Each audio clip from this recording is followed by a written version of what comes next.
Hot off the wires, we're bringing you the latest in insect news, starting with the fire ant.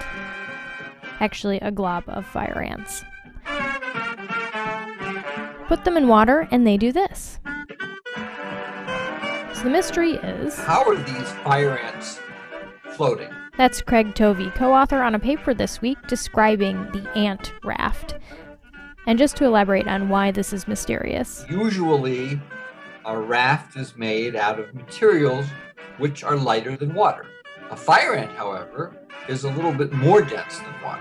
Yet a pancake of fire ants floats. And they can float for weeks at a time. The researchers describe two factors in flotation. First, the bottom of that ant raft is bumpy, and bumpy surfaces repel water better than smooth ones.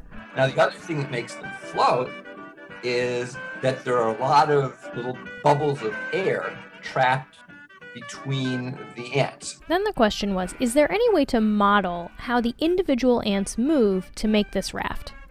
I thought to myself, how are we ever going to make any sense out of this?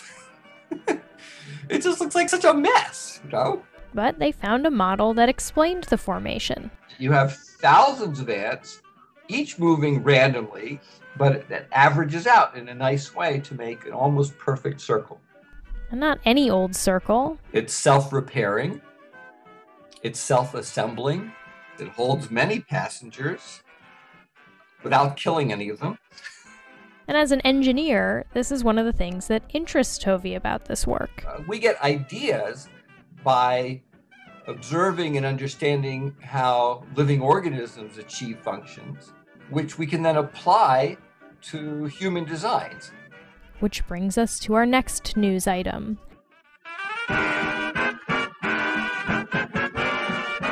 Barry Trimmer and colleagues are trying to make robots that move like these guys. It's one of the strange ironies that we're spending a lot of time trying to understand how an animal moves around when in reality this type of animal doesn't move around very much. And when they do, they face a challenge.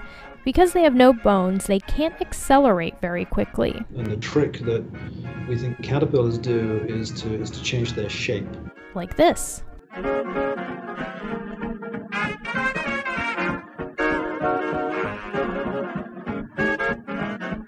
Trimmer and colleagues made a soft-bodied robot that moves in the same way. They run a wire through the robot body, and it contracts when it's heated. If mobile, a soft-bodied robot can do things that a hard body can't. Spread yourself out, inflate or deflate. A variety of things you could do if you could actually change shape. Which would be useful if you wanted to make a robot that had to navigate complex terrain, for example. Something that caterpillars are very good at. For Science Friday, I'm Flora Lichtman.